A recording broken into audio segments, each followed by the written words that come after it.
Jiri dari kelompok 4 akan menjelaskan materi mengenai kreativitas guna memenuhi tugas mata kuliah telaah kurikulum.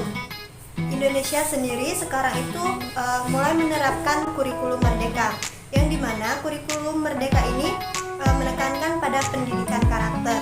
Adapun hal-hal yang ada di dalam kurikulum merdeka yaitu proyek penguatan profil pelajar Pancasila, di mana 5P ini terdapat 6 elemen.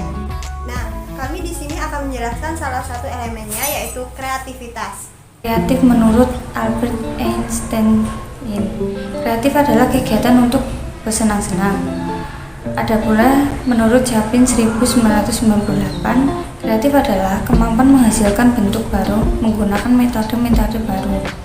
Adapun menurut Semiawan 1997, kreatif adalah kemampuan untuk memberikan gagasan baru dan menerapkannya dalam pemecahan masalah. Jadi, kreatif adalah kemampuan seorang yang melahirkan sesuatu yang berupa gagasan maupun karya nyata yang belum pernah ada. Nah, pelajar Pancasila mempunyai kreativitas yang baik dalam belajar, mampu memodifikasi dan menghasilkan sesuatu yang orisinal, bermakna, bermanfaat, dan berdampak baik, itu berupa gagasan, karya, ataupun tindakan. Dalam proyek penguatan pelajar Pancasila sendiri, kreatif mempunyai 2 elemen kunci, yaitu yang pertama, menghasilkan gagasan yang orisinal, yaitu menghasilkan gagasan yang terbentuk dari hal yang sederhana seperti ekspresi pikiran atau perasaan. Kemudian mengaplikasikan ide baru sesuai dengan konteksnya guna mengatasi persoalan yang ada. Yang kedua, menghasilkan karya atau tindakan yang orisinal, yaitu menghasilkan karya yang didorong oleh minat dan kesukaannya pada suatu hal, emosi yang ia rasakan, sampai dengan mempertimbangkan dampaknya terhadap lingkungan sekitarnya. Ada 4 tahapan dalam proses kreatif. Yang pertama, persiapan, memformulasikan suatu masalah dan membuat usaha awal untuk memecahkannya. Yang kedua, tahapan inkubasi, masa di mana tidak ada usaha yang dilakukan secara langsung untuk memecahkan masalah dan memperhatikan, dialihkan sejenak pada hal yang lain. Tahap inkubasi dapat membebaskan kita dari pikiran-pikiran yang melelahkan akibat proses pemecahan masalah. Yang ketiga, tahap iluminasi. Pada tahap ini kita akan merasakan sensasi kegembiraan yang luar biasa, pemahaman meningkat, dan semua ide muncul untuk menyelesaikan permasalahan. Keempat, tahap verifikasi.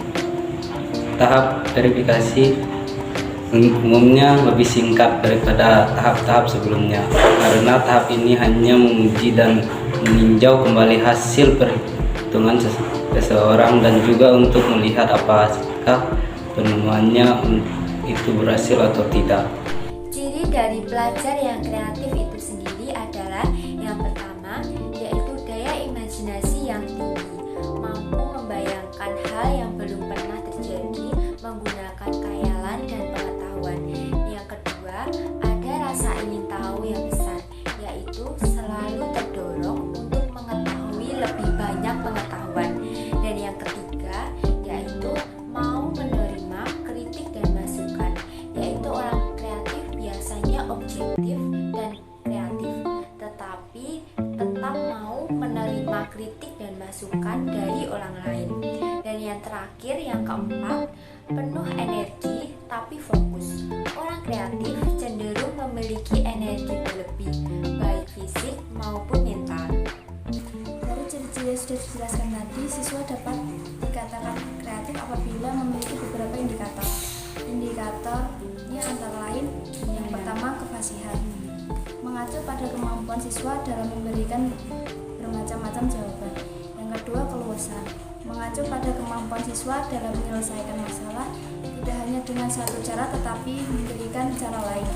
Yang terakhir, kebaruan, mengacu pada kemampuan siswa mengajukan suatu masalah yang berbeda dari masalah yang sudah diajukan sebelumnya. Di sini saya akan menjelaskan mengenai desain pembelajaran kreatif. Ada 3 contoh desain pembelajaran kreatif yang bisa dilakukan untuk tingkat sekolah dasar. Yang pertama, role playing atau bermain peran. Perilaku bermain peran atau acting ini akan membantu peserta didik meningkatkan imajinasi dan daya kreativitasnya.